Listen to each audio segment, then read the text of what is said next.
What's up, chat? How's it going? It's Tuesday. We're getting tactical once again. Hope everybody's ready for a pretty good show. So this is I don't have any guests today, unfortunately. I had a whole day full of streaming today, so I figured we would just have a relatively short show this time around. If you are over on that other streaming platform, we literally just about 5 minutes ago got off of a game in the Tryhard Wargaming GT over online and played against some Thousand Suns just now. Took the W. Very exciting. Pretty exciting game. But unfortunately ran a little bit long. We started a little bit later than we had planned to, and things got a little awkward. But we ended up being able to play it to a conclusion, which is good. It did mean that our show a little bit today is a little bit late, unfortunately. Vic VJ and chat, what's up, dude? How's it going? Daniel Flahy, Ryan Coombs, by the way, joining at Advanced Tactics. Thank you, sir, for the support on the channel. Hope you enjoy the Advanced Tactics videos we have over there. Talk a lot about a lot of good stuff. And I'm in if you want a little preview of this month's Advanced Tactics, I've been in a little bit of a psychic mood lately, playing Tyranids. And I think we're going to talk about psychic powers and the psychic phase, which I think will be good. So if you like tactic stuff, then you can, for a couple bucks, either here on the YouTube channel membership or on Patreon, you can get access to those videos. And I put a lot of love into those and talk about tactic stuff. So it's good stuff. Anyway, so today what we're going to do is we're just going to do sort of a classic breakdown of metagame stuff, which is good because this is probably one of the busiest weekends that we've had in a really long time for Warhammer 40k. So we have a lot of super cool lists to talk about, and I'm pretty psyched for it. I didn't play a whole RTT this weekend, so I don't have a tournament recap for you guys. I had some stuff to do on Saturday, and I did play. I joined a local store championship, and I played the first round, got the mirror match against a local Tyranid player who's super good. And we played a High Fleet Leviathan mirror match. I made some mistakes, did some whoopsies. We came down to a super close finish, but he ended up taking it, which was it was a super fun game, honestly. There was an uneven number of players, so I ended up dropping that one in order to make it even because I had stuff to do that afternoon anyway. But it's Sacred Defiler over on, he's in the Tyranid Discord, and I know he's in the TacticalTortoise Discord as well. And I was playing kind of an off-the-wall Leviathan list versus I was just spamming Warriors because I'm, I don't know, degenerate jerkhead, and it was really good. It kind of came down to I basically traded my 9-man warrior brick for his Hive Tyrant, and which allowed me to save CP to interrupt with another warrior brick that I had, which stole an objective of his for a couple turns. And that ended up being kind of an attrition deficit, which was unfortunate because he was playing double Hive Tyrant because he had Swarmlord in his list as well. So he was better on primary because his objective secured was stronger because he had Swarmlord. But I was able to kind of keep him off balance for a little bit, but he was killing more of my stuff. So it ended with we basically kind of mutually annihilated. I had my Zone Thropes and my Winged Hive Tyrant left, and he had most of a Turvagon, which was mostly dead, some Chaff, and a Swarmlord left. Basically, it was how the end of the game worked out, and he ended up being in a better spot for the primary to score it out. So super cool game, and it was fun to play against like a sort of a non-standard list. Definitely could have played it better, I think, but congratulations to him for winning that game. But that means I didn't play a whole tournament this weekend, so I don't have that to talk about. But we can talk about some friggin' lists of people who did play entire tournaments, so that'll be exciting. Waggly Jack, second GT of the season, went 3-3 if I want to look at Denver GT. Thanks for the lessons. 40k is happening a lot. Well, dude, Waggly Jack, I'm glad that you're seeing some improvement, dude. I hope that you're okay with 3-3, but obviously there's room for improvement all the time, always. Corey Schultz, 5-0 at Gateway Open GT with Necrons. Fair enough, dude. Necron's pretty good. Let's talk about some lists, chat. Let's just dive right into it. How about we do that? I hope everyone had a good weekend, by the way. Besides Waggly Jack and Corey, did anybody play any games this weekend? Anybody playing any events? Anybody have some success? I like to hear about people winning games. That's good. Or losing games, as long as you learn something. That's always good. The worst is when you play a game and you lose it and you don't learn anything. And you're just like, what am I doing here? But we had some big events this weekend. Salt Lake Open Major happened. We had Capital City Bloodbath, another big one. Went out to a 6-0. Gateway Open didn't complete. We didn't go to a single undefeated. We ended at 5 rounds, but had enough for 3 undefeated 5-0 players. So we had a lot of these huge events happen, these major and super major level events this weekend that we get to talk about, which is pretty exciting.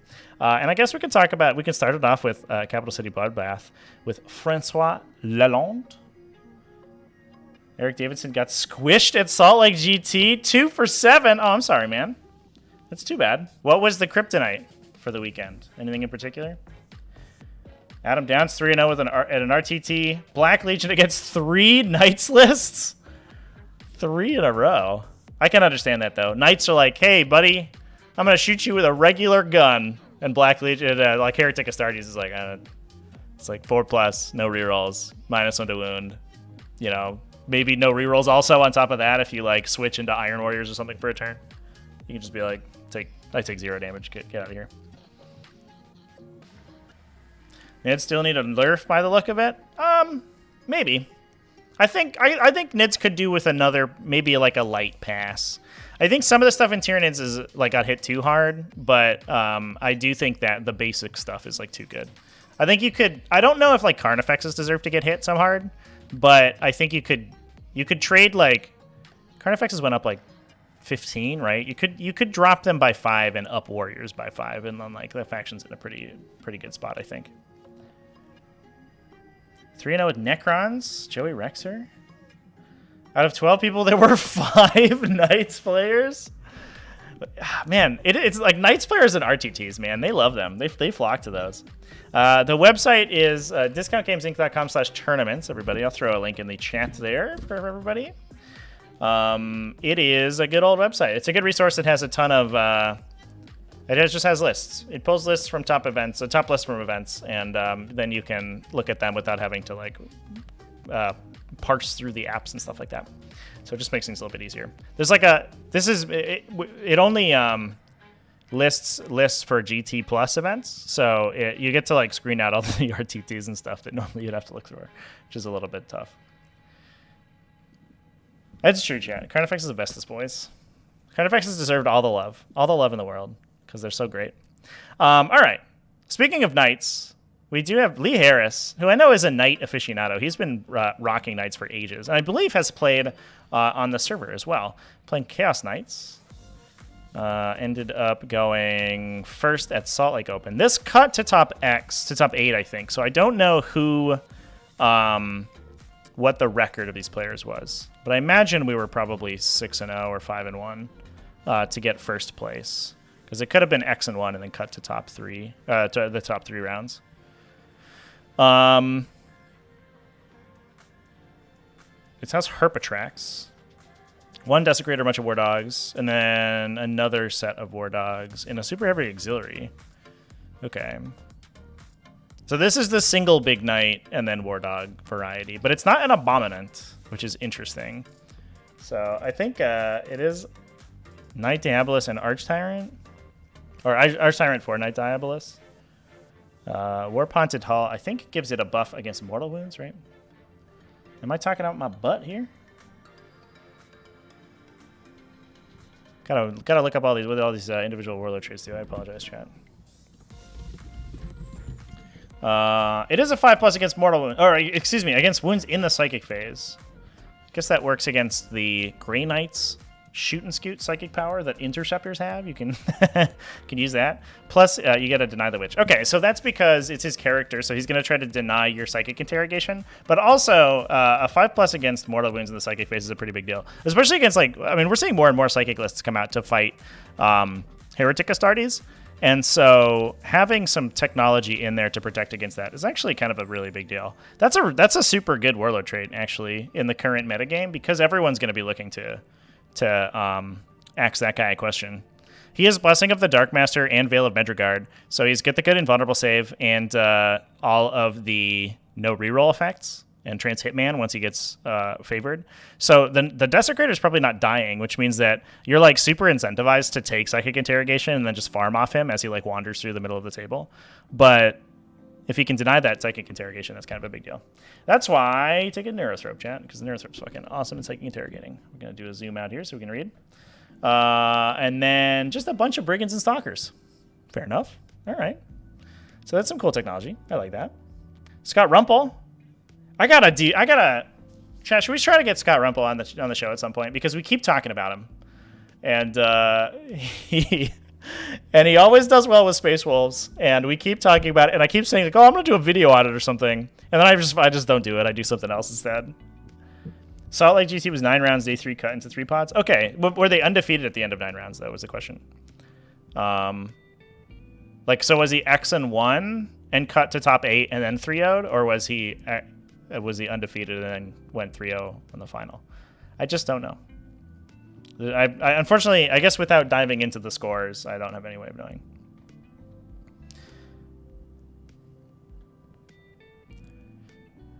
Oops. Bring him on, yeah. Maybe we'll talk about it. Maybe I'll see what I can do, chat. We'll give it a go.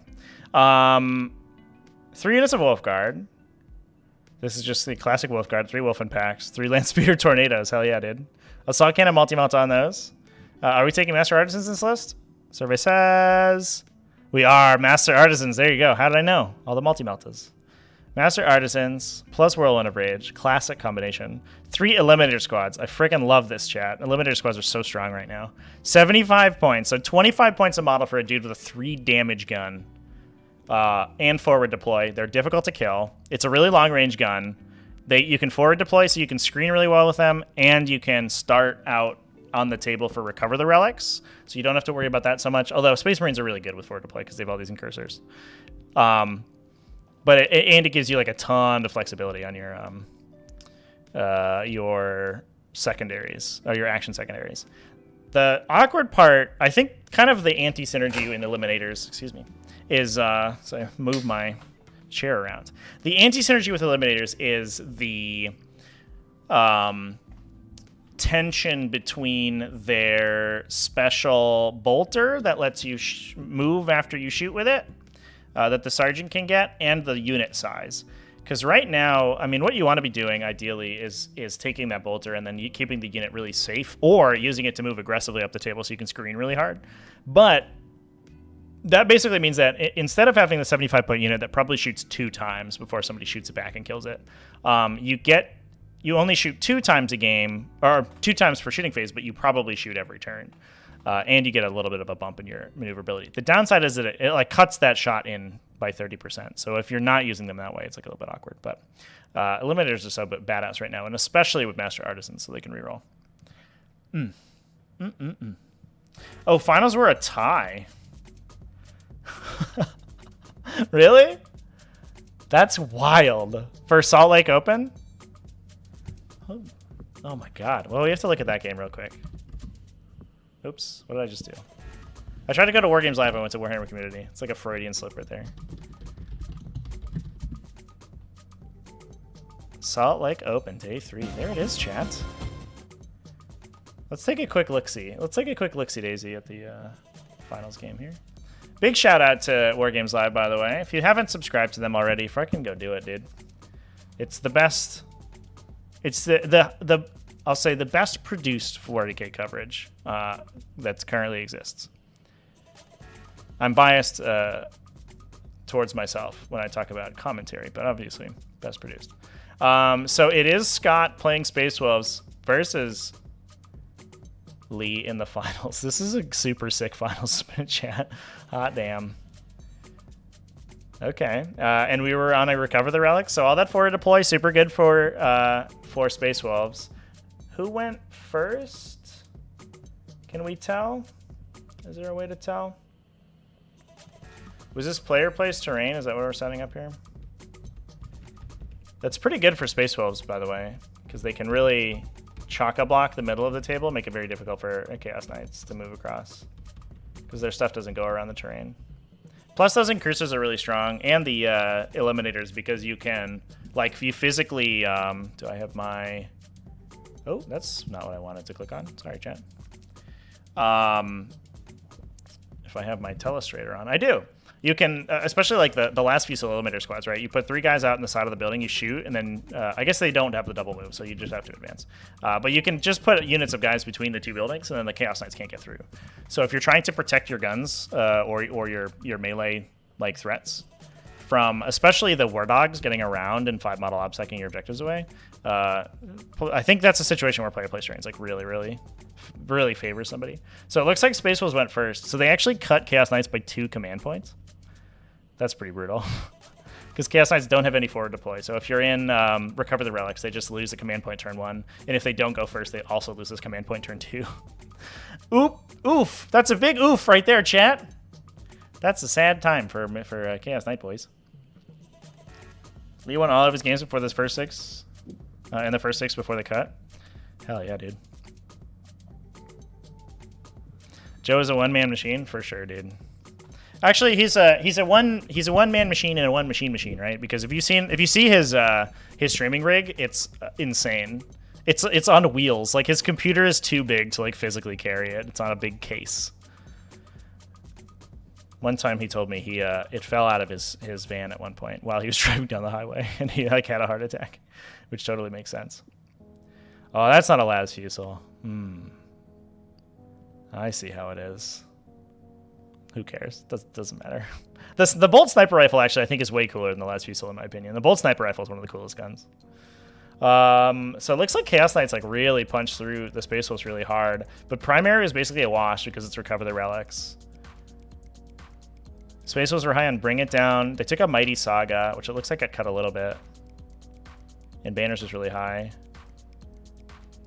Chaos Knights went second, so they had bottom round 5 scoring, so they got a little bit of a bump on Primary.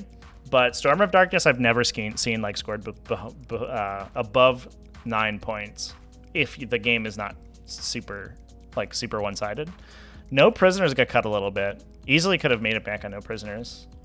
It looks like he was only missing one 10 wound kill to get another 2 points on No Prisoners, and that would have clutched it.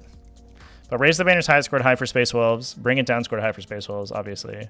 Mighty Saga scored high. That's fucking awesome. So if we go back to the list, this isn't what I wanted to click on. Why do I have so many tabs, chat? What's wrong with me? If we go back to the list, the Warlord is the Chaplain, or a Captain on bike. Oh, I love it. So he's super fast, and he's super tanky. He has Armor of Rust. Does he have a Storm Shield? No, I guess Armor of Rust you don't need to, because Armor of Rust gives you 2+ save characteristic, so it doesn't matter. So Armor of Contempt is the same. So Storm Shield would be literally garbage. Literally pointless. It does do that, right? I'm not crazy about that. Pretty sure that's why you always took a Storm Shield with it back in the day. But then Armor of Contempt came out, and you never needed to. Space Wolves.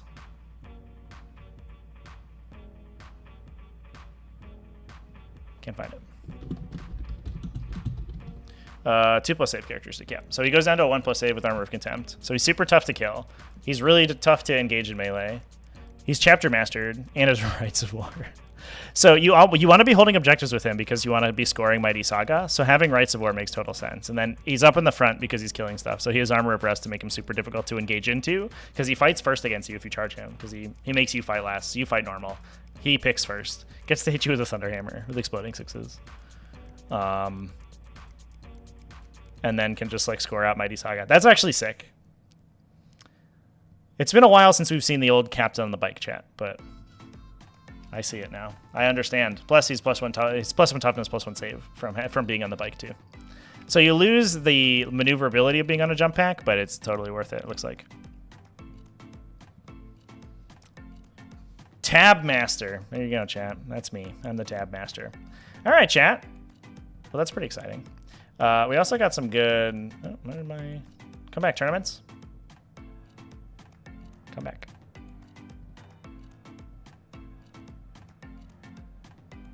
It's been a little bit slow today. I wonder if a lot of people are on the site. Yeah, there it goes. Let's see. Who else did we see come out of the woodwork at Salt Lake Open? We got a Blood Angels, an Adeptus Custodes doing well. Derek Holder playing Adeptus Custodes. And this is sort of a standard Adeptus Custodes list. It has the triplicate individual Ilarius Custodians, 2 Contemptor Achilles, 2 Virtus Praetor, 3 Sagittarium Custodians. So this is probably somebody who's... and it's Emissaries Imperiatus. Imperatus. So we get to ignore hit penalties, I believe, is the buff that that sub-faction gets. Which helps for the ranged attacks, especially Sagittarium Custodians go absolutely apeshit with that ability. Emissaries.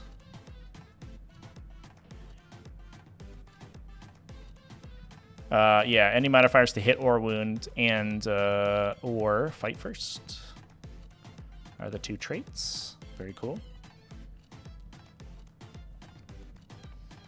But that's cool to see Adeptus Custodes like still putting up results. It's been an interesting journey for Adeptus Custodes. We just talked about them at the WTC because John Lennon took them to the WTC, which with a like a heavy armor build with a lot of dreadnoughts and tanks, and it definitely feels like I think the community at large has kind of forgotten them a little bit. But it feels like they aren't like they're very much in like a mediocre category where they're like right in the middle of the road after they got like hammered with subsequent nerfs. And I think that they probably could have gotten nerfed a little bit less, but I think that they're in a pretty like reasonable spot. They do feel the lack of like OBSEC feels bad because only their troops have it now. But like maybe if it was non-character infantry got it, like that would have been fine. But it feels like they have a tough time holding territory right now, unless you're playing the armor and you could just like heroically intervene into people and kill them, which kind of seems like the game plan. And you just like cross your fingers and hope that the things that you're heroically intervening into like don't kill you.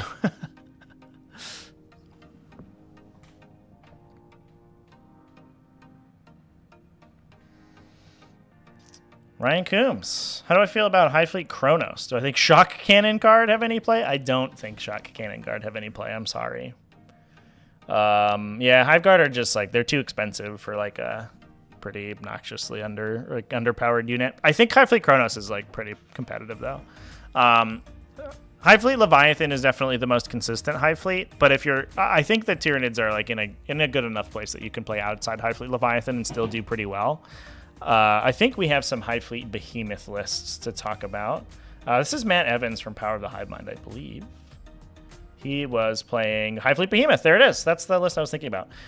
With Naturalized Camouflage, not taking Territorial Instincts. So that's pretty cool. But I think you can play outside High Fleet Leviathan pretty well. And I think, honestly, the Lurk Biomorphology sub-factions are really strong. So that's Gorgon, Behemoth, and Kronos. And they all can give their monsters 5-model OBSEC. So you can do things like drop Molochs on people and steal their objectives away. You can put, like, Tervagons with, like super tank Tervagons in the middle of the table. And, like, make them super difficult to kill and just chill and steal middle objectives. And you just, like, you can build lists that just crush through on primary. Which I think is really cool. So, yeah. I do think that High Fleet Kronos is pretty strong. I think, like, I don't know if I would go out of my way to play Kronos over Behemoth or Gorgon, maybe. We were building some lists earlier today on the other Twitch stream on with High Fleet Gorgon. And, like, there's some interesting play there because their Psychic Power is pretty good and their 4+ Poison's really good in the mirror match. But on the flip side, like Behemoth's Psychic Power is fucking like off the chain, so strong. So if you were looking for a Lurk Biomorph sub-faction, I think that would be a pretty good one. Pyrovore and Kronos play pretty well. Yeah, I mean, Pyrovores are just great. But yeah, Pyrovore and Kronos for the extended range is strong. The +1 AP is pretty good, and you can give the +1 strength is good. And I think also, it's worth looking at like acid spray terrain effects because you can make them objective secured. You can put them in the middle of the table, and then you can give them +1 strength in their gun, and then that gets them to strength 7, which is like a really big break point for killing a lot of vehicles and stuff. So that's like pretty exciting. So yeah, I think there's some play in the other sub-factions for sure. And if Leviathan were to get a nerf, which I would not be too upset about, then I think they're like, I would certainly start looking at those factions quite a bit. All right, what are we looking at here for High Fleet Behemoth? A Swarmlord Neurothrope, 2 Bricks of Warriors. Do we have a Winged Hive Tyrant? We fucking do, chat. Double Tyrant build. And it's Warlord on Swarmlord. Yeah, love it. Plus a Neurothrope with direct guidance. So the thing that I realized that, I mean, I played Behemoth for a little bit to play around with Carnifexes mostly, but I mean, I don't think Carnifexes are the optimal way to play Behemoth. But the thing to like keep in mind about Behemoth Tyranid warriors is that they are certainly the most lethal Tyranid warriors. They're not as tanky as any of the other, especially Leviathan. They're not as tanky as Leviathan, but they get +1 strength from Adrenal Glands, right? They start at strength 7 with the Bone Sword. They get +1 strength from Adrenal Glands. They get to strength 8. They get +1 strength from the sub-faction benefit, so they get to strength 9. Then you give them +1 to wound. And given that there's a handful of toughness 9 in the game, they are basically wounding the entire game on 2s. And AP2, even hitting into like a 2+ armor of contempt save, they put it on a 3+ save, and they basically full convert all their attacks. If we have a prime in this list, which we don't, which makes me sad, then with direct guidance, they literally hit and wound the entire game on 2s with full rerolls. And it's like, once you see it happen, you're like, what the fuck just happened? Because this unit of Tyranid warriors, even like a 6-man, right, like clips into a knight, and they swing 30 times and just wound 30 times. And that kills anything. Like, anything dies. To like that level of it's 30 damage on a 4+ save, right, on average. So like you don't really consider it compared to like High Fleet Leviathan, like, oh, I'm super tanky or whatever. But when it happens, once you see it happen, and like 4 Tyranid warriors just like blows up a Lehman Rouse or something, you're like, holy crap. It turns out +2 to wound against a lot of the game is like seriously big deal. So I think like High Fleet Behemoth's pretty cool. We have a 4-man Tyrant Guard. Okay. That seems like a lot, but I appreciate that we're taking Silent Talons on a Tyrant Guard. I always like the Tyrant Guard Silent Talons. I never liked the AP1 Bone Sword. It never felt good to me. Someone know when Imperial Fists are going to have their supplement? They do already have their supplement, chat. It's just a crappy supplement, and it's very bad. Unfortunately. The Relic in Chronos is good. Yeah, Relic is solid in Chronos to turn off auras. Yeah, I agree. Chat.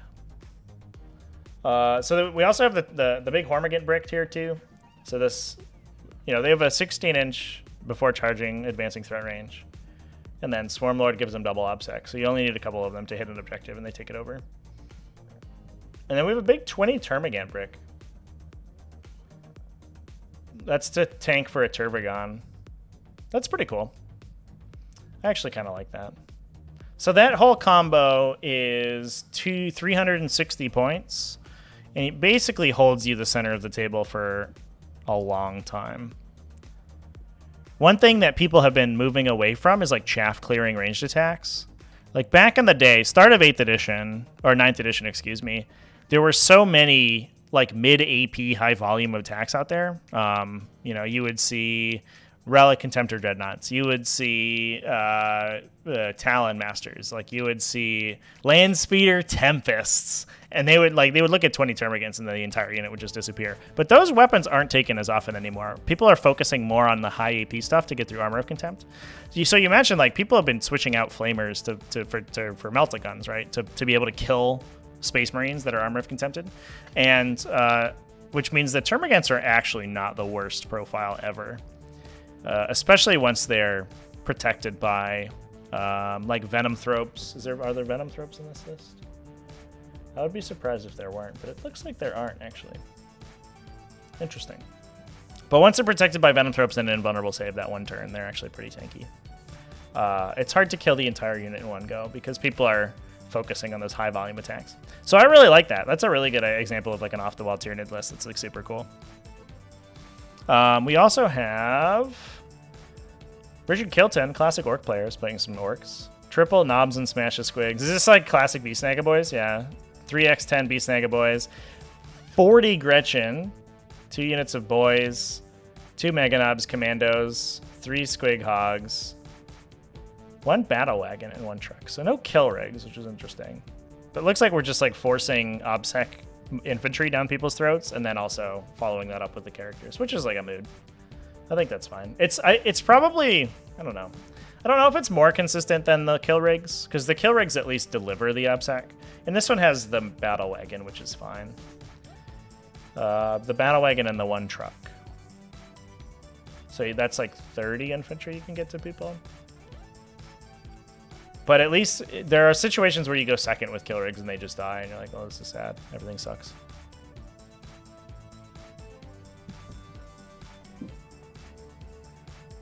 Commander Cha-Cha, new here. Would love if I took a look at the list. Usually I'll do list reviews if you super chat me. This is what I'll do. That's the deal. Kill tank killed it all weekend. No kill tanks though. Man, did kill tanks fall hard for, like, you know, pretty hard. Those poor things went from so good to sad. When will I play all gaunt lists? Maybe for a challenge. I've been wanting to do more challenge video or more challenge streams, but it's like so hard to get it right. It's like such a time commitment, right? Because like a game of 40k is like 3 hours, so if it's 3 hours and the game's like kind of bad because like it's a bad matchup or whatever, it just is kind of a waste of time. Whereas you don't get that if it's like an event game or a competition game. So, you know, who knows? SwordCon 40k. We've got Necrons, Adeptus, Sororitas. We do have a Dark Angels list, top 3, which is pretty sweet. This is Deathwing majority, it looks like. 2 Blade Guard veteran squads. You haven't seen those in a while. Big Deathwing Terminator squad, 2 Deathwing Terminator squads, 3 Deathwing Terminator squads, 1 Ravenwing Apothecary. Classic Deathwing list. So 9 Blade Guard veterans, and 1 to 30 Deathwing Terminators with the Apothecary backing it up. Pretty classic. 1 Interrogator Chaplain and a regular Librarian. Not taking Ezekiel. Is that the name of the Librarian guy, the Chief Librarian? But we do have a Master of Sanctity. Canticle of Hate, I think, is required for this build, and then Master of Sanctity to make the auto cast 1 CP better, because you really need to make those charges with the Deathwing Terminators. If you make the charges, sometimes you just like will automatically win the game, and if you fail it, you just die. Game's over. GG. And then Litany of Fate to keep them alive, because we don't have a Psychic Fortress available anywhere, or a another 5+ damage ignore. Yeah, that's fine. Litany of Faith is good. You could get Lazarus, I guess, is the other access. Psychic Fortress is the invaluable save now. Any salamanders? It's a good question. I don't think there are. I don't remember any. Kind of a surprising number of Dark Angels, I guess. Feast of Blades. You get Simon Goshkovic. That's Gojki from the Discord. Ended up with a Leviathan Battalion. Unstoppable Swarm. I think that's just the name of the Leviathan ability. Fair enough, because we do have Shard Gullet, so we need that reroll. 1 Turbagon, and then a 2nd Patrol, 9 Warriors, Winged Tyrant. So this is the double Tyrant. So it's interesting that Tyranid lists are like universally moving back to double Tyrant builds. I don't know how I feel about them, chat. There's I like that the double patrols open up so many options for HQ slots, but you know, I don't know how I feel about eating all those command points, because command points I feel so important for Tyranids. You have both defensive and offensive stratagems, which is like really where you want to be spending CP. This is a bit of an interesting list. It's the 1 9-man warrior brick. No cannons at all, only Death Spitters. Triple zone, or 1 unit of zone throw, so we need a Tyrant Guard. Single Harpy with Synaptic Enhancement. 3 Biovores. So we're playing very control-y. 20 Termagants, 30 Gargoyles, and that's it. All right, fair enough. So the 20 Termagants and the Turbagon Wombo combo we see again.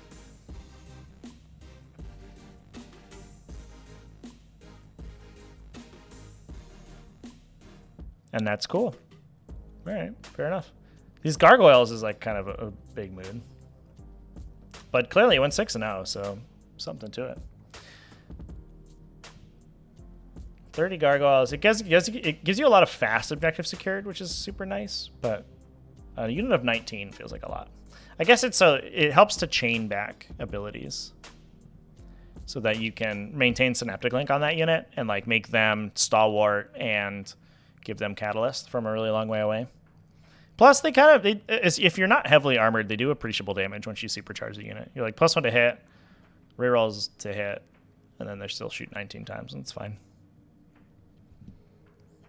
All right. What else do we have to look at? So Capital City Bloodbath, excuse me, got won by Tyranids. So another Leviathan list. Pretty classic, it looks like.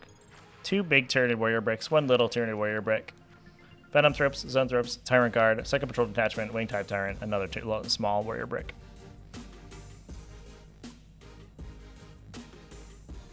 So it's a Hive Tyrant. Interestingly, we've taken Heavy Venom Cannon and not Shard Gullet. Instead, we've taken Maw Claws of Thyrax. And then the Winged Hive Tyrant has taken Reaper of Obliterax. And I'm so curious about these combos. Imagine hiding the gargoyles. I imagine you don't. You're just like, it's fine. If you want to shoot them and expose yourselves and shoot them, fucking go for it, dude. Whatever. I'd rather you shoot these idiot gargoyles than you shoot my harpy. It's going to be like standing out in the middle of nowhere. So here are my thoughts on the double tyrant, right, chat? The Winged Hive Tyrant gets into melee so much more easily. Commander Chacha with the super chat, thank you. If you have a list, you can PM me in the Discord. Usually a paste bin works, and then we can take a look at it sometime as soon as I get it, I guess. So the Winged Hive Tyrant is like out and about and doing stuff and killing people and then overrunning. So having Maw Claws of Thyrax levels him up much quicker, whereas the other Hive Tyrant usually only gets into melee on like round 4 or 5, which means you usually only get into melee 1 time with him. So having Maw Claws on the dude who, while there is a benefit in that you don't have to pay to reroll on the at the end game when you probably have the lowest number of CP because the Maw Claws automatically fill reroll, you aren't getting the most use out of Maw Claws of Thyrax that you probably could be. And I'm like, not sure I like that. I think that the expected damage from the 2 relics is relatively is similar between the two, depending on what you're attacking. But Maw Claws get much better in late game if you've killed multiple things in melee, and there's basically no way that a Foot Hive Tyrant kills multiple things in melee. If you have a Shard Gullet, it's pretty good, but the downside is that Shard Gullet just like sort of forces your opponent to hide. It's very good when it gets line of sight to something important, but there's so many times where your opponent's just like, I'm just gonna hide, whatever, fuck you, and then you don't get to shoot it. So I'm always interested by like the I don't know, the people who put the Reaper of Obliterax in their Hive Tyrant. I don't like it very much.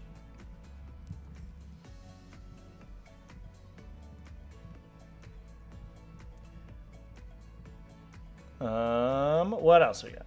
Sam Procopio, one of my favorite players, going with Blood Angels. I think this is a classic Blood Angels list. We probably talked about this exact list previously. It's a Visage of Death plus Rites of War Chapter Master. So he removes your OBSEC and then gives himself OBSEC and then just like goes ham. Librarian with Null Zone to clear invulnerable saves, and then the 1 Death Company unit and triple Sanguinary Guard. 1 Assault Squad. Pretty good. We can put Meltaguns on those guys in...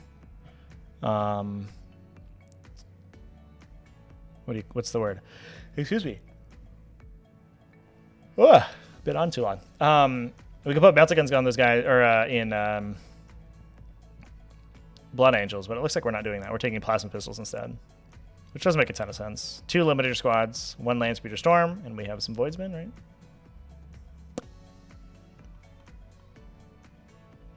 Oh, there's Scouts in the Land Speeder Storm, actually, instead of Voidsmen. We had some points for Scouts. Cool. These ones do have the Instigator Bolt Carbine. So they do have the double move gun, which is pretty nice. We had 2 Harlequin players finish X and 1, 1 Imperial Knights, 1 Astra Militarum, Zach Comu. We do have to talk about that, right? An Astra Militarum and X and 1. Woo! Oh boy. It is Cadian with a Bane Hammer? Chat. Amazing.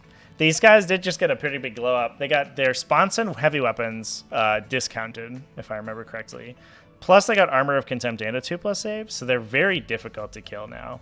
I mean, they're still 500 points, right? Which is like a lot, but they do a ton of damage, and they're hyper tank, especially once you get Psychic Barrier on them.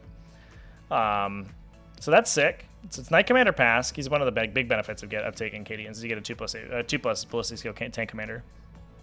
2 Demolisher Siege Cannons, double multi-melters on both of them. I played against double tank commanders the other day, chat, and I was like reminded halfway through. I was like, oh yeah, I remember why these guys are 300 points a model, because they just do like just insane damage.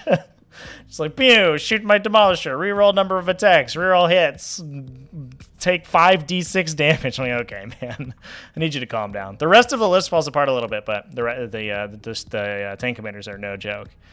Double platoon commander, 1 unit of Weird Vein Psychers, the Psychic Barrier. So we have 2 access to two Psychic Barriers, and the Weird Vein Psychers, I believe, roll 1d6 to cast, but get +3 to it, 1 for each model in the unit, if I remember that correctly.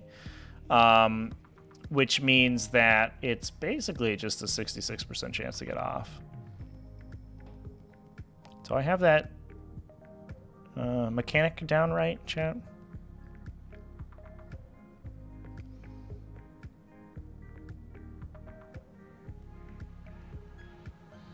Oh no, sorry, it's only +1. It just checks how many models are in the unit. So 3+ gets +1. So it's a 50-50 to get it off. But for 24 points, that means you can deny forward, right? So you can try to stop psychic interrogations. They can't themselves psychically interrogate because they're not a character. But you have a backup on the psychic barrier, and you have a forward deny, which is pretty cool. Unfortunately, they only roll 1d6 +1 for denies, so like the deny is probably not that great. But casting spells is probably fine if you're just looking for a 6 or something.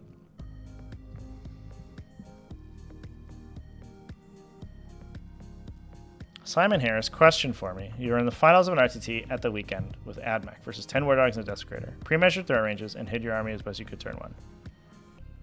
Okay, good. Is there? I assume there's more there.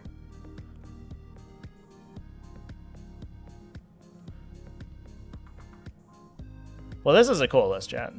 2 units of White Shield conscripts too. Like we just talked about with the term against, the conscripts are kind of like difficult to remove in the meta right now because people aren't taking the high volume attacks to kill them, and they just had to clog up the works. Gem Hammer, Joshua Minich. Got a High Fleet Jormungandr win over here. Is this double Tyrant also? It is not. Instead, we have a Spore Assist, double Zoanthropes, double 4-man Zoanthropes, the buff that Neuroparasite cast. All right, fair enough. We have Biovores and the Spore Assists, which I've played against the combination of the two, actually, and it's the number of Spore Mines that are generated is very annoying. 1 unit of Raveners, Parasite of more tracks. So we have a lot of free model generation, which is kind of cool. 2 units of Zoanthropes, I absolutely love. If you can, I mean, the more you can clog up the works in front of Zoanthropes, the better. So this list is just going to deal 1,000 mortal wounds to somebody. Neurothropes, more Neurothropes, and we're taking Synaptic Ganglia as our secondary ability, which I'm just going to look at. Is that a, that is a reroll Deny the Witch, plus 3 inches of range. That's pretty good. That's pretty good. And that's in Lurk Biomorphology. So the awkward part is that it clashes with Territorial Instincts. But if we're building for Zoanthropes, it probably doesn't matter so much.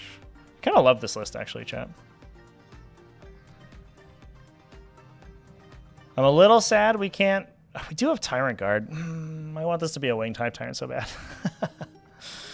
I just don't feel like the Shark Gullet Venom Cannon guy is quite as scary. Especially since if you take like a Maw-Claw Tyrant and you have a bunch of smites, people try to sink your smites with like 8 little idiots. And so you can just keep your smite guys safe and then just kill all the little idiots with the Tyrant and soup them up anyway for 1 CP because you overrun. Anytime your opponent is incentivized to scream... Oh, it's triple Zoanthropes. Okay, that's sick. This list is sick. Anytime your opponent is incentivized to scream with models, then the Hive Tyrant, the Maw-Claw Hive Tyrant actually gets like super powerful. But it is what it is. Do we have anything? Are we deep striking anything? Probably not, right? Yeah, I don't think so. Sad. All right. So that's for Gem Hammer. We do have another orc list that we can take a look at, and then we'll take a look at the super chat list there from Cha Cha.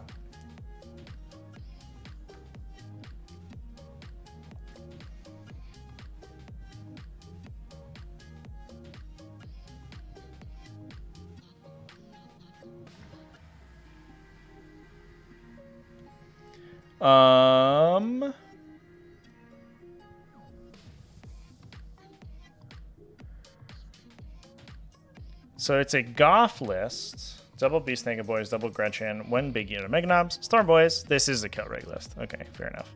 So it's Gazgo Thraka, double kill rigs. This is sort of a classic. This is a classic orcs. This is what I was expect. I would expect out of orcs every time I see them. The Rich Kilton orc list is a little bit different, but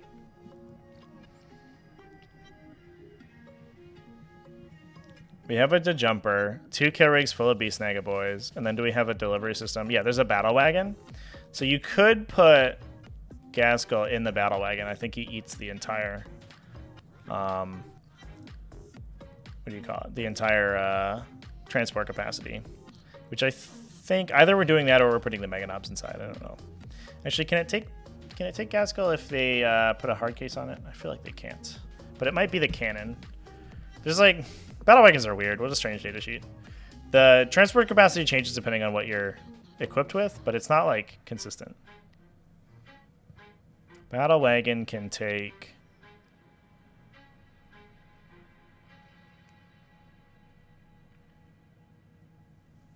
okay, so it can't carry Gaskull because it is equipped with an Ard case. So if any of the big guns go on top, it can't carry Gaskull because he's too tall. But it transport capacity changes based on whether or not it has a gun. Yeah. Interesting. Okay, so there's probably Meganobs in there, and Gaskull's just ground pounding. But it's kind of a threat overload, right? Because you have the battle wagon itself is pretty scary because it has a death roll on it. Plus, there's 2 kill rigs. If you go first, you just threaten a turn 2 Wah, and you put these 3 big things with Gaskull behind them, and you know maybe hide Gaskull in some central train or something, and you just threaten to disembark and charge them with your whole army. Which is kind of brutal. And then, like, whether they can kill 3 transports, all the boys and stuff inside, and then also deal with Gaskull is, like, the real question. So it's kind of just a skew list. There's Bakari in there as well, so a little bit of defense against for the boys once they get out, too, which is kind of cute. Nathan Gould with the Black Templars over here, too. Hellbracht, Primaris Tech Marine, so we're focusing on Redemptor Dreadnoughts, love it. Do we have a 4+ invulnerable save? Aurelian Shroud. Oh, I think Aurelian Shroud changed the effect on the infantry. Just kidding, so it wouldn't affect them anyway. I thought it was core units for a sec there, chat. It was at during the time of the White Dwarf supplement, I believe that it affected core. And I did play a triple Redemptor list with an Aurelian Shroud in it, which is pretty good. Turns out Redemptors are the 4+ invulnerable save for turns. Pretty strong. But 1 Invictor Tactical Warsuit, 2 Redemptors, 1 Relic and Tempter, Twin Cyclone, 4 Las Cannon. Okay. It's a little interesting. It's a bit of a funky list. Centurion Assault Squad, but no upgrades on them. Alright. Primaris Crusader. We have Sword of Judgment on the Crusader Sword Brother. But that's the only infantry. The only big infantry unit, besides the 2 small Crusader squads. All right. It's a very different Black Templars list, which I appreciate. All right. Do I have a list to look at? I don't. Cha-Cha Commander. Commander Cha-Cha, you gotta send me your list. Do you have it on, just send me it on Discord. You can PM me. PM me a list with either in a paste bin, or if you can paste it raw text, that's fine. Either one of those will work.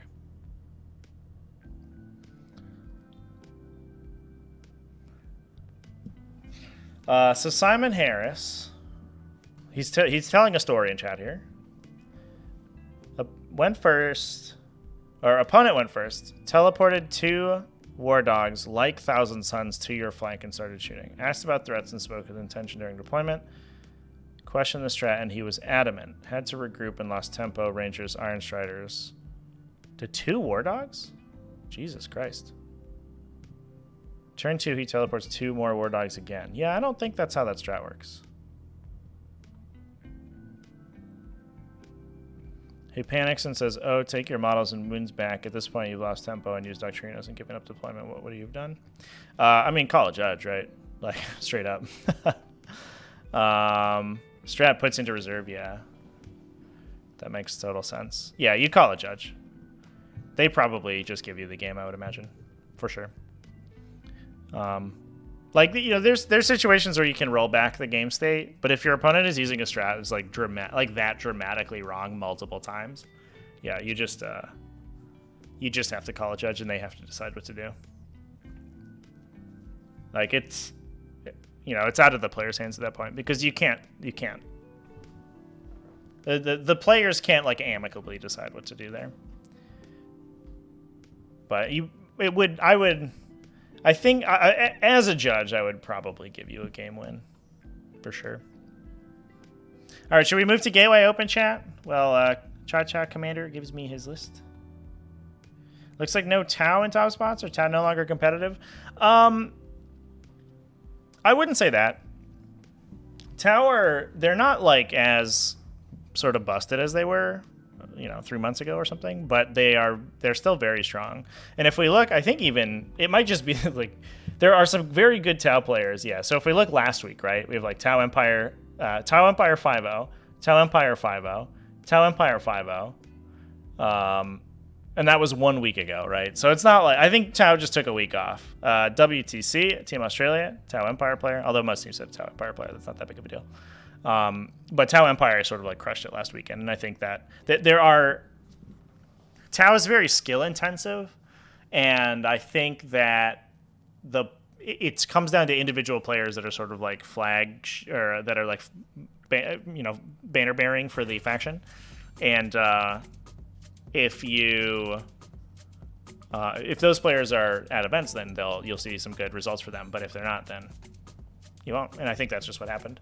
Is we saw a lot of good Tau players play last weekend, and then maybe not so much this weekend.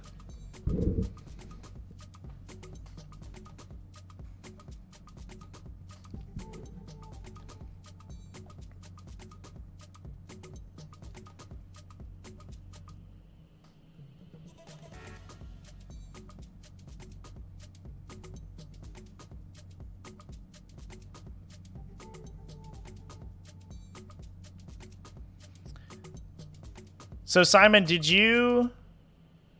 what did you end up doing in the in your game? This was at a tournament, right? Yeah, finals of an RTT. That's like wild. That guy was like 2-0 and just used the strat like wildly wrong constantly. Could you imagine if there was a strat that just like it was like 2 CP Veil of Darkness 2 units into your opponent's deployment zone every turn? That'd be fucking insane. That'd be so crazy. Young Tagoro, I'll throw it in the chat again. This website just has all of it just aggregates all the top lists from GTs and stuff.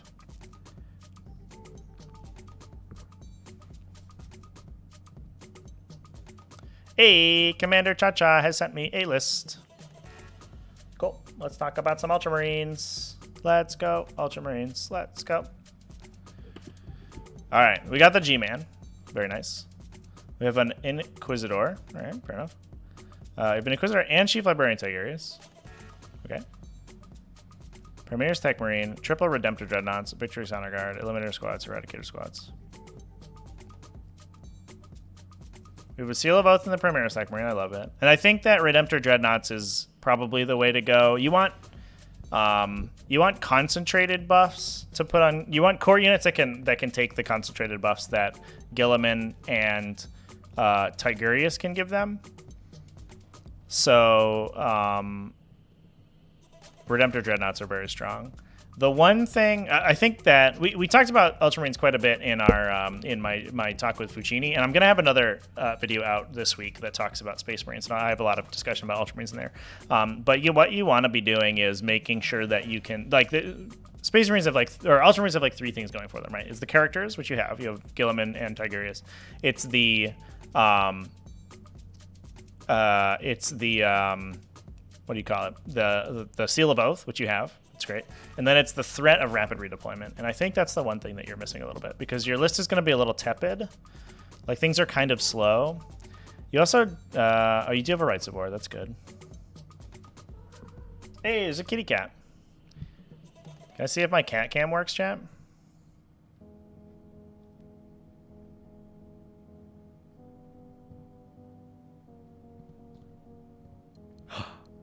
It's so dark. We'll put her in the top here. Nobody needs this command slideshow, right? All right, I'm gonna go turn this light on. What's up, girl? How you doing?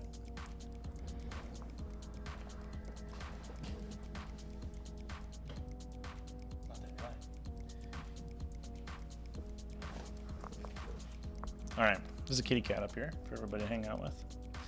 What's up, chat? Say hello to Inky. This is my cat. She lives here in the Tactical Tortoise studio now, and she looks directly at the camera. She's very good at that. She'd be a terrible screen actress. And she likes to hang out on stream.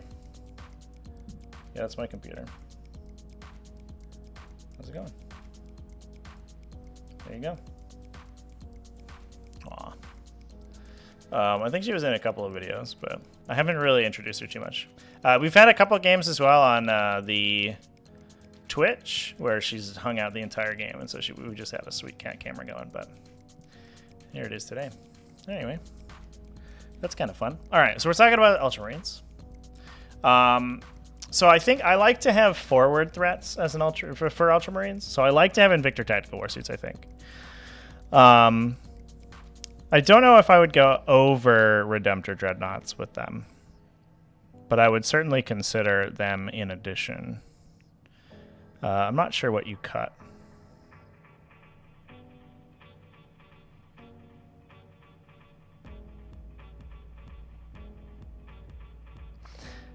As weird as it sounds, I think it would be the Aggressor Squad. I know, like, we want aggressors for the defensive focus, but I think, like, people are 90% of the time going to play around the defensive focus. And if you have Redemptors with full rerolls, they're going to be, like, they almost work like a flamethrower, right? So I think I would honestly cut the aggressors for an Invictor and some other stuff.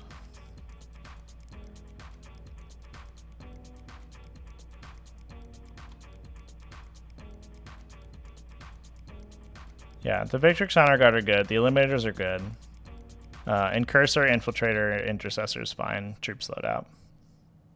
Yeah, I think it would just be that. Like, literally, I think we want something. You want to be able to force your opponent to respect your rapid redeployment. And if they can't, you're just like, well, I'm just a regular Space Marine player. Here I am. That would be my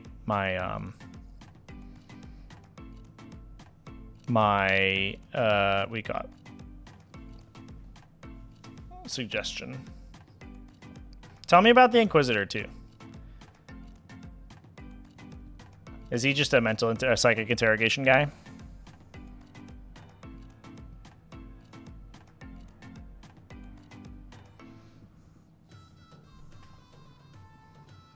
Simon, turn 2, pulled him up on it. Took models back, but the whole deployment was gone.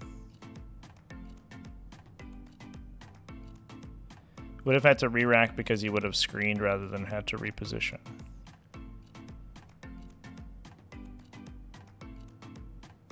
Right, so he went... So to understand the situation... So you guys just sort of played through, right?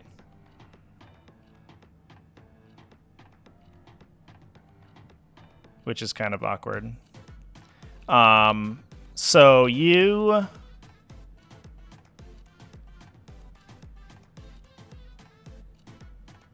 called it turn 2 after he went first, and he had already teleported a unit. But had he told you that that's how it worked, and you had like played around it, or no? I definitely understand that, like, sometimes it's better to like hold your. Yeah, I mean it's tough, right? Because you don't want to like be that guy, right? We're just like, well, That's not how that works. Can we, like, can you just give me the win or whatever? Because that almost feels as bad as, like, being the dude who's cheating. And I totally understand that. And I've been on the same side of the situation as that. And, like, you know, as somebody who wasn't there in the moment, like, all I can do is be like, well, you should have called a judge and complained about it. But, you know, realistically, like, I wasn't there and I wasn't going to be the one playing it. Regretty bolognese.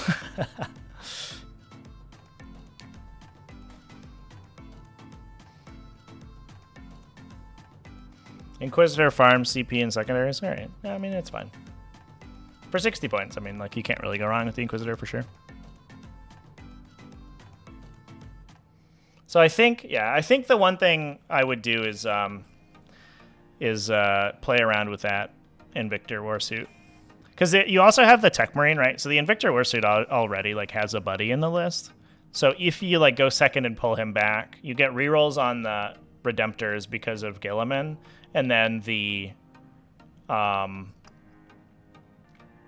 Invictor can get +1 to hit from the Tech Marine. You can kind of spread the love a little bit, and he still shoots pretty good.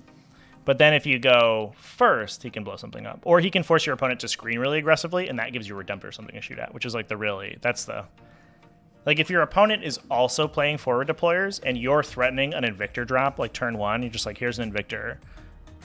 And they then have to play super aggro and, like, restrict their killie units because they might get punched. And do all that stuff. Then that's, like, that in and of itself has a value. Are you being super cute for the camera right now? You're the best. You're the best cat. Look at this cat. Look at this cute-ass cat, chat. We do have there's one light that's, like, looking right in the camera. It's really awkward. Let's switch that around. Do something like this. There you go. Hopefully that's a little bit less glare. All right, that should be better. What would I target with the Warsuit? I mean, I have a whole video on optimal target selection, and I would just look at that. You want the Warsuit to shoot something, like, it has 1,000,002 damage gunshots, right? So, like, you want the Warsuit to shoot at something that the 1,000,002 damage gunshots are good at. But I think mostly Invictors are more of a threat than they are an actual damage, like, source of damage, right? Because Ultramarines can play so aggro with them without giving them away, that even if all it does is make your opponent deploy, like, 6 inches off their front line so that they don't get charged by an Invictor turn 1, or they don't get 2-inch engaged through a wall, then that's, like, worth 130 points. Like, that's just you just like print money there. That's my feeling on it anyway.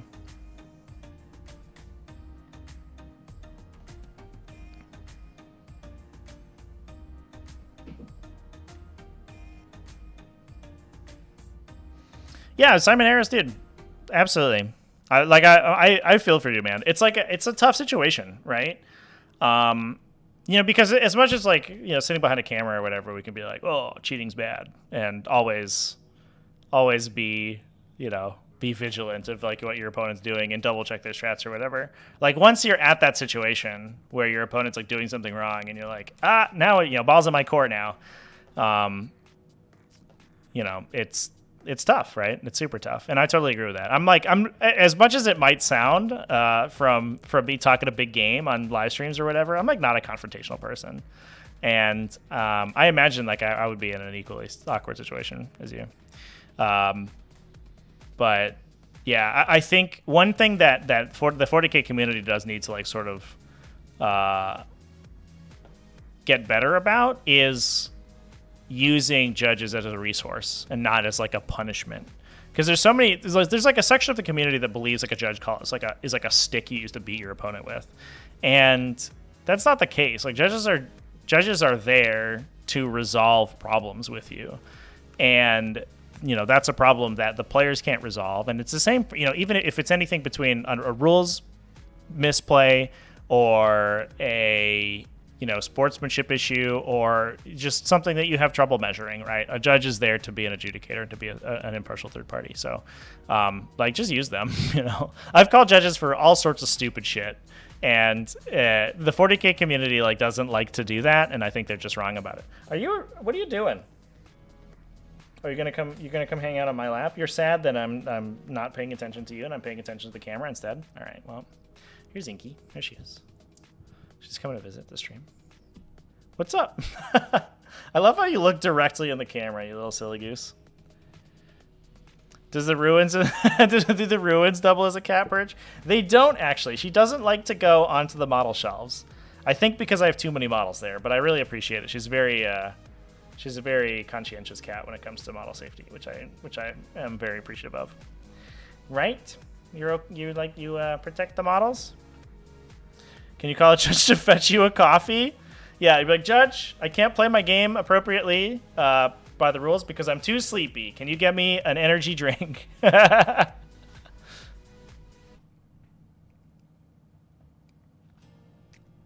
So Commander Cha-Cha, I hope that makes sense. There's some discussion about Inquisitor Greyfax in the chat, and I'll be the first to admit that I'm not 100% up on the difference between all the character Inquisitors, so we can take a look at her real quick. Inquisitor Greyfax, what do you do?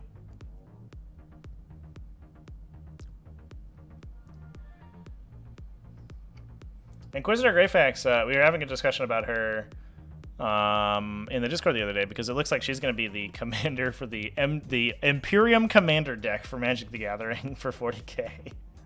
So if you ever wanted to play Inquisitor Greyfax in Magic the Gathering, she's there. Everyone was like, "Oh, it's probably Rabu Gilliman, right?" I was like, "No, it looks like Greyfax actually." Just kind of a deep cut, I guess. But I don't know. If you're trying to represent the entire Imperium as a whole, then she's probably the way to go. Unfortunately, Inky, my camera doesn't catch you appropriately, so I'm gonna go ahead and yeah, I know it's very sad. I'm sorry.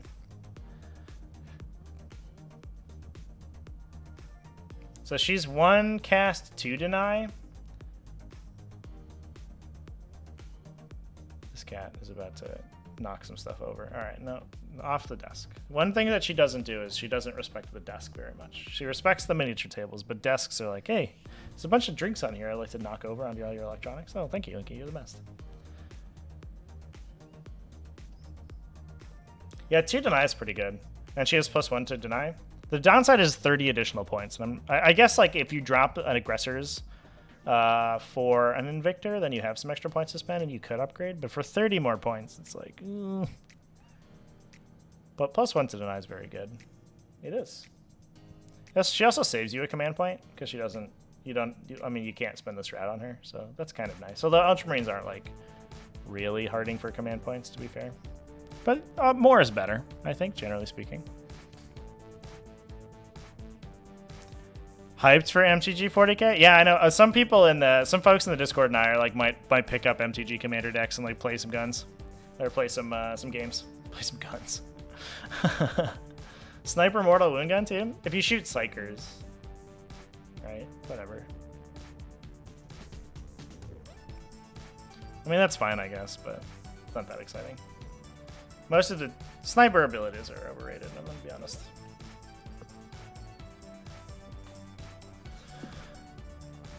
Yeah, Greyfax game seems good. It's just that 90 points cost, I think, is the one part of her that I'm like, I don't know. It's a lot. All right. Well, hopefully that was enough discussion, Commander Cha-Cha. If you have any more questions, I think that would be appropriate. Gives you some good secondary selection too. You also get to like play really aggressive for secondaries if you plan to rapid redeploy, because you can play like the incursors really far forward, and they can be your other redeployment. All right, so moving on. So we just talked about Gemhammer. We were going to talk about Gateway Open. I know Corey Schultz is in chat here telling me to look at his Necron list, so we'll take a look at that. So first off, Josh Wilson, Chaos Space Marines, #1. This is a Creations of Bile. Yes, they're slowly percolating out into the wider universe. I think Dutz was really he was correct with his selection of Creations of Bile here for his Chaos Space Marine list. But as a battalion detachment, we have the big Chaos Terminator brick. We were joking in the Discord the other day that Chaos Space Marines are basically like what color you paint your Chaos Terminator brick, because every list has that Chaos Terminator brick. It's every time. This one's bringing double Helldrakes, which is kind of sick. That gives you a little bit of a threat because you can hit people turn 1 with them, and then they can fight on death. They have a -1 damage strat, which is good because they're demon engines. And then being able to basically double fight with them, assuming your opponent doesn't kill them, is like pretty big deal. The downside is that aircraft keyword sucks super hard. And then 2 little possessed units, no chosen. So this team's kind of small. I guess the Helldrakes eat 300 points, and then we have triple characters.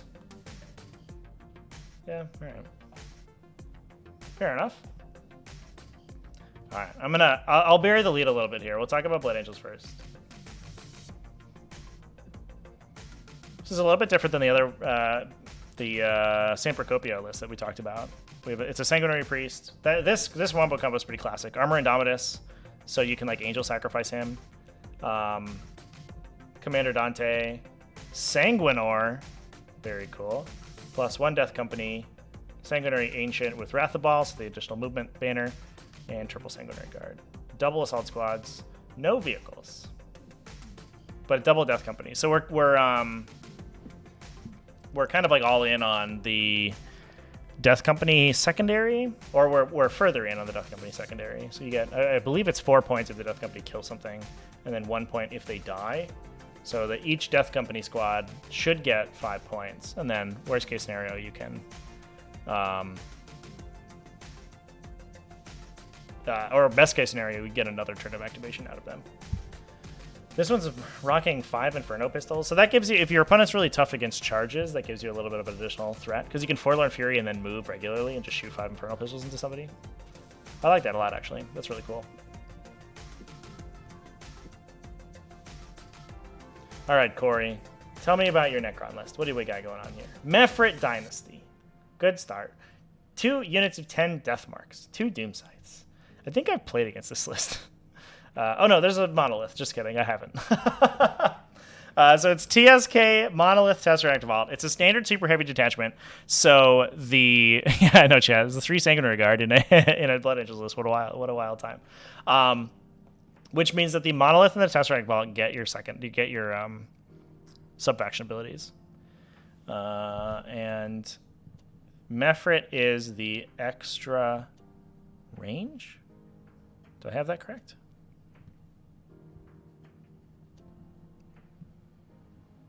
It is. Nailed it. Extra range, +1 AP within half range. Okay. So the so I know some people have been excited about playing a list like this once once the super heavies got discounted significantly, because you could play it in OBSEC Dynasty and they all got objective secured, which is very cute, and I super liked it. Aztacs also sent a list in Discord. All right, we'll take a look.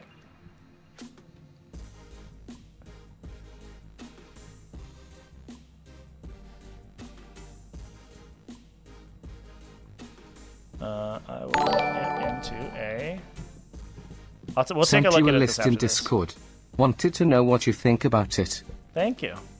I didn't realize that was what my TTS on YouTube sounded like.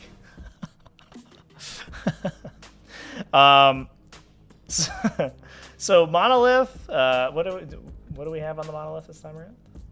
Death Rays. Pew pew pew. So they go to 27 inches. You can deep strike them 9 inches away. So you can. Do you deep strike this guy? Do you? You can shoot 4 times. Potentially strength 9, AP 4, D3 +3 damage. They reroll hits because of Silent King. I guess you could just like sit it on the table and then my will be done it, right? So they hit on 2s. So that's suddenly between that and the Particle Whip, right? Like your weapons are actually very consistent, which I very much appreciate. Plus you can get the portal to hit in to automatically wound, or to reroll wounds in melee, right? So it's like strength 8, AP 3 damage, and it rerolls wounds with Silent King. That's fun. All right, I'll buy it. That's a pretty okay stat line because he just flamers in melee. We have a Tesseract Vault, which low key chat. Tesseract Vaults are actually sick. The problem was always their points cost. But they get all of the benefit. They get the extra powers of the Catan, and they have a bonus on powers of the Catan, right? Is that am I crazy? Is it that they can fall back and cast them? Or it just gets 3? I don't remember what the bonus is. Or yeah, powers of Catan.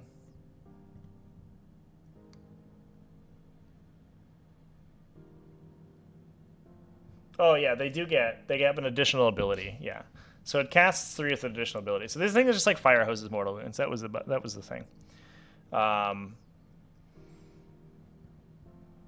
Yeah, so like Thunderbolt explodes higher. You get +1 for Seismic Assault if you're a Tesseract Vault. You deal mass flat 3 with Cosmic Fire. Yeah, same with Sky Falling Stars. That's actually a really big deal, actually. There's so many failure modes in Sky Falling Stars. Being able to Sky Falling Stars for a flat 3 is a pretty big deal. No fallback and cast. All right, that's fine. I mean, you can shoot in melee, so it's fine.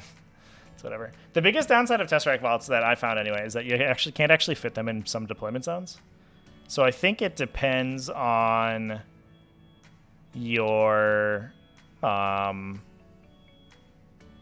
it might depend on how you've assembled the model, but I think that it's longer than 10 inches in its longest point, which means it kind of runs into some problems.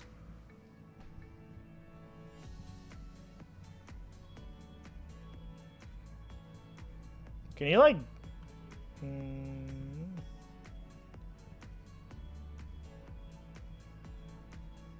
Let's go back to monolith real quick.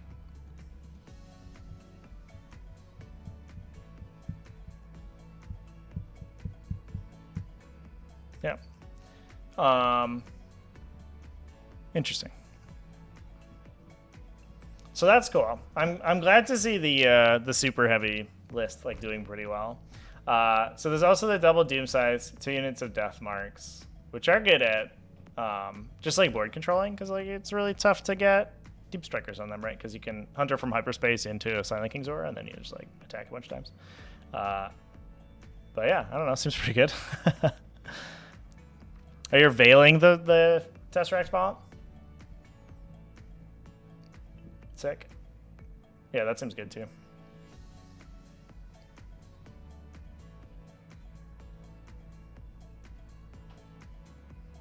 All right, I'll buy it. That seems awesome. I love it. Have you... So Corey, tell me about the Mephrit play. Was it for the extra range and like the death rays and stuff? Because they're only 24 inches, means the extra 3 inches is kind of a big deal. But the OBSEC super heavies is like kind of awesome too, because you can then like you're way better at holding territory. If your opponent, if you can like mortal wound out all of your opponent's OBSEC, then they can't steal objectives from you, and then that gets like really powerful. But otherwise, they just like tow up with one model, and you're like, no, what have I done? How dare you? Get off of my land. Was that a consideration at all? All right, let's take a look at Dask's list.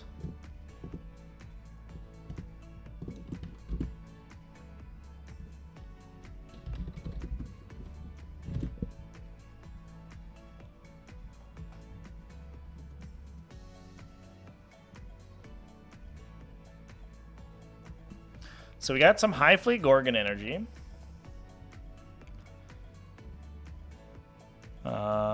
Playing Naturalized Camouflage. This feels like a list you would want to try to find a way to get the pregame move going.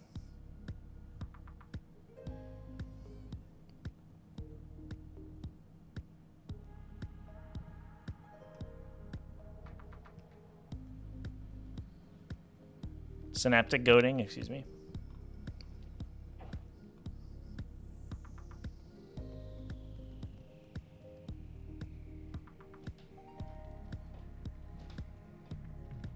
It is just single battalion plus fortification network for Spore Assist.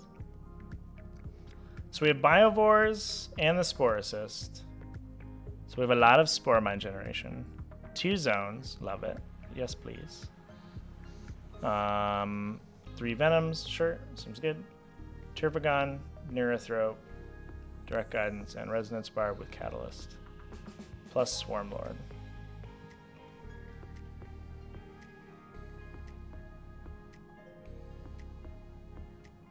So we can double obsect the Hormagaunts, right? And then just like yeet them at people.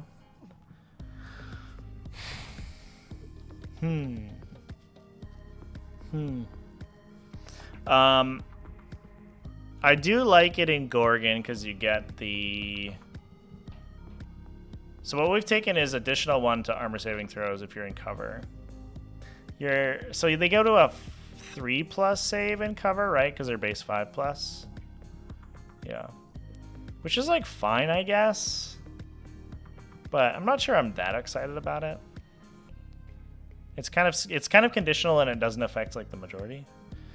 I kind of like the pregame move because it means that you can deploy on the line and then put Termagants in front of your Turbogon, and you can put Hormagaunts in like front in forward positions. But to be fair, I think that depends a lot on your terrain layout that you're playing in, because I think in US Open, most terrain setups benefit a lot from the synaptic goading, but if there are some terrain layouts where you don't have any, you have terrain in your deployment zone, but you don't have anything outside your deployment zone. It also lets you like push turn 1. It's pretty hard, but that doesn't matter so much. Usually you want to be able to charge on turn 2. Is like the big deal. I am worried a little bit about damage output, to be fair.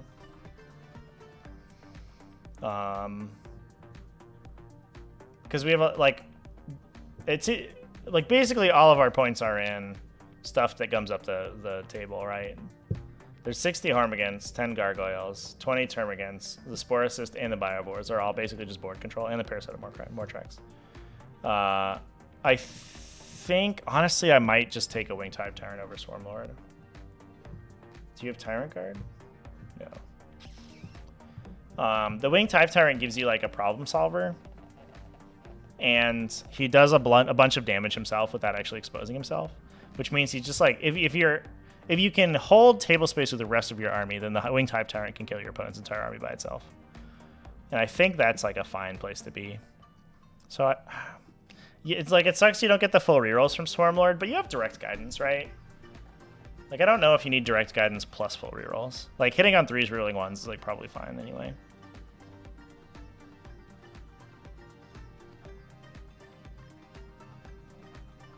I wish there was a way to get Hormagaunts to reroll wounds. Is there? Not in Gorgon, probably, right? I think that's like a Hydra thing.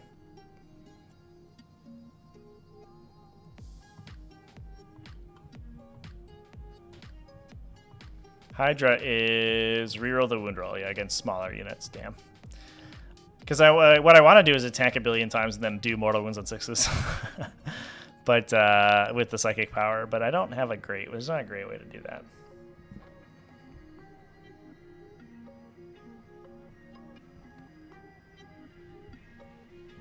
Do you also have a CP for... Yeah, I guess if you're... if you take the Winged Hive Tyrant, you can move direct guidance to the Winged Hive Tyrant and then open up a Hive Predator slot for adaptive physiology on the Turbogon. And I think that's better too. So that would cost you about 80 points. So you just have to like cut down one of these units. Honestly, I would maybe cut Parasite of Mortrax. I haven't been like super impressed by Parasite of Mortrax anytime I've seen it.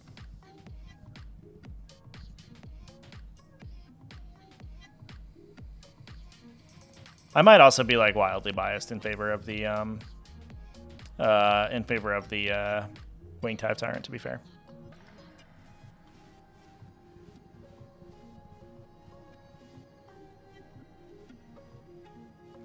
No cover and protocol for an additional AP on 6s with Tesla. Yeah, no cover seems good. I like that. For sure. All right. Does that make sense? ASDASX? As is it? Do you pronounce your whole name as Dasks, or is it just like an acronym? Is it a bunch of letters stuck together?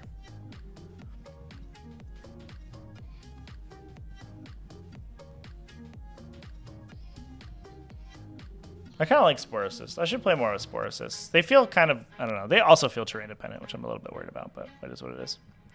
All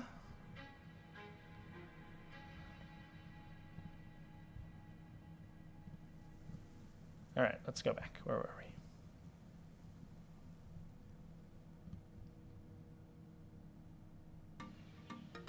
So we talked about Gateway Open. Season of Wa is the next. We do have a little bit of Adeptus Custodes energy. Can a unit without movement heroic intervene? That's a good question. I don't believe so, but it's probably worth looking at. I think there's a core rule about it.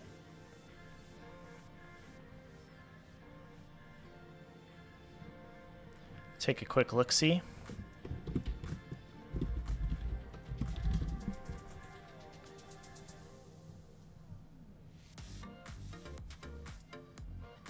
I bet it's in the characteristic section.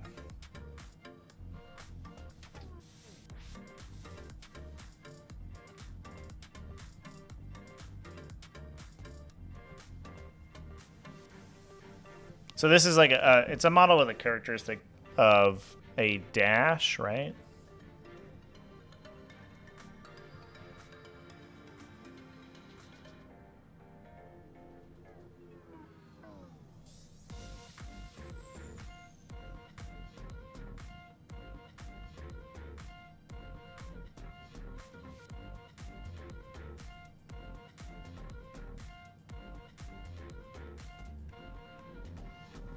I think I'm tired. I'm having so much trouble like navigating the thing, the rulebook.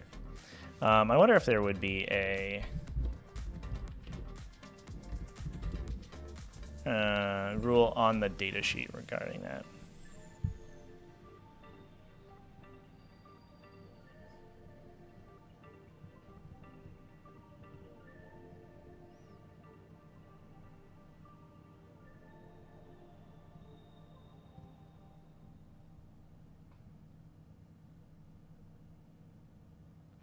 What's my general thoughts on souping Knights and Imperial and Chaos lists, more specifically Space Marine soup lists? The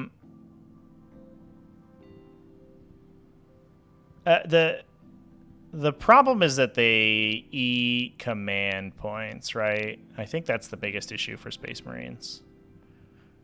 I think it's generally pretty good. And I know I've seen them like there was a Grey Knights list that used them very well, right?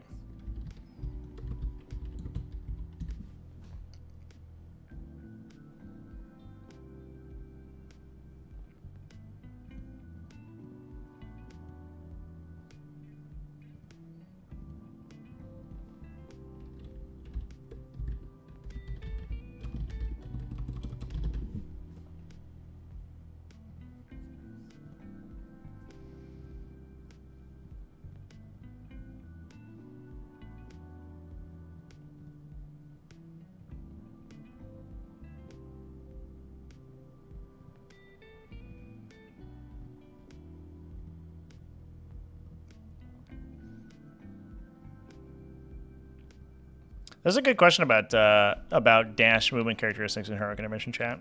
I'm kind of interested about that. Actually, in the interest of not hanging up the entire stream, Alonda, if you want to shoot me a Discord PM, we'll probably suss that out. I'm sure it's in an appendix somewhere that I can't find, but I'm mostly just like pushing through really hard. So I'll take a look at that. I'll take a look at that separately, and then if you want to shoot me a PM, I can bring that up with you later. They have to get into engagement range, which without moving, they would already be. So the awkward part is that like dash characteristics only come into play when you use the characteristic. So if you are moving a set distance and you don't have a movement characteristic, I'm not sure that there's like an issue there. I believe that if we were to look at like, I imagine that there's something in the fortification rules for units like that. I believe that drop pods have an immobile rule, which I now can't find. So it might be on like a per datasheet basis, but without looking at every single like movement datasheet that doesn't have a movement characteristic.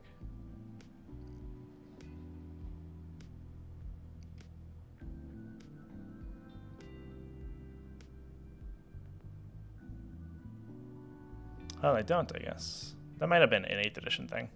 The answer is, I don't know. I imagine that the answer is no, but I'm not 100% sure whether or not that's the case. And I will have to get back to you on that, basically. Because I think that it is... I think that there is a clause somewhere that says that a dash movement characteristic means you can't move for any reason. But I'm not sure where that is, so I'm having trouble finding it on my end. Go away, Slanesh bots. All right. Got a couple more GTs we can talk about real quick.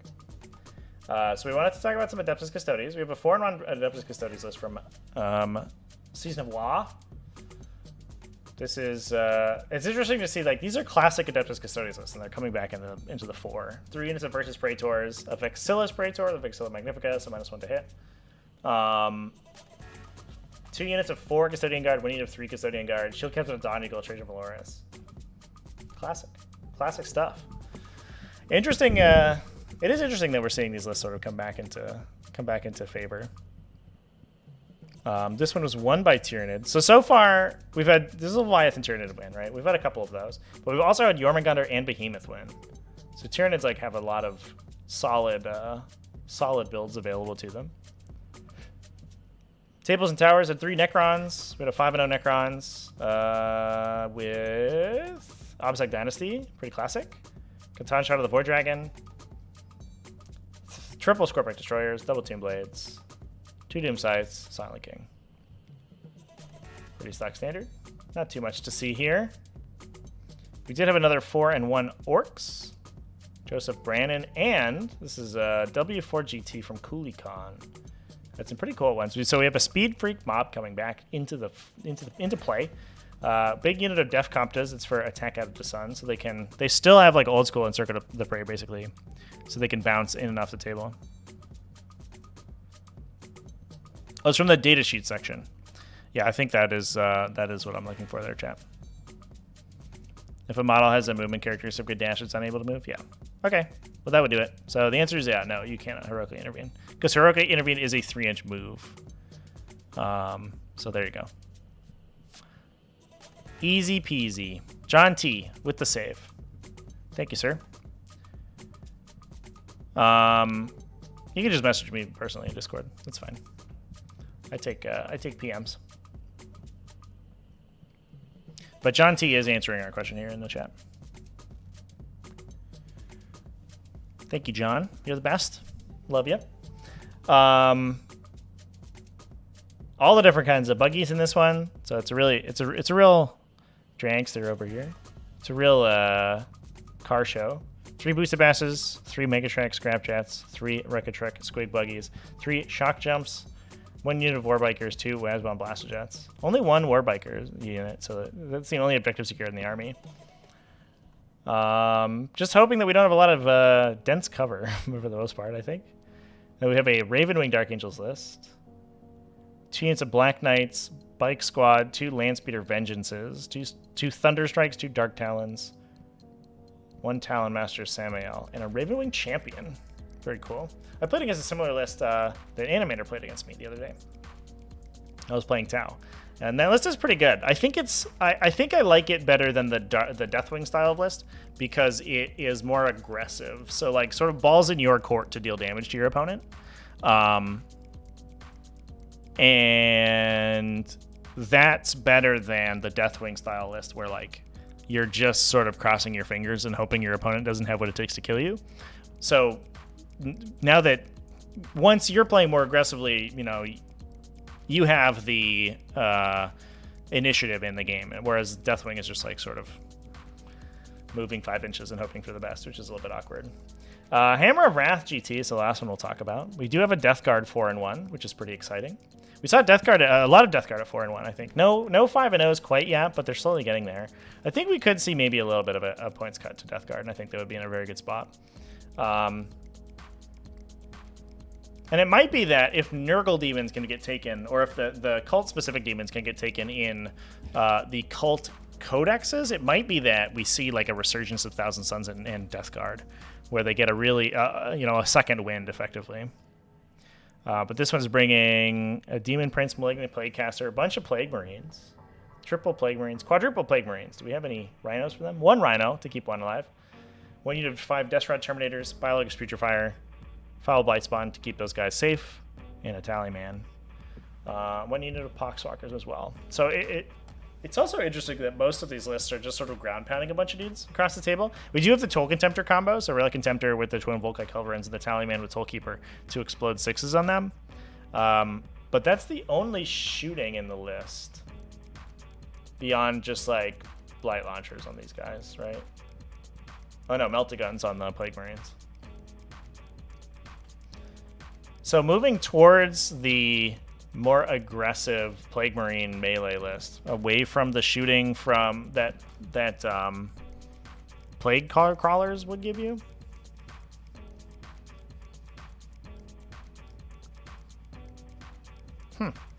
Okay.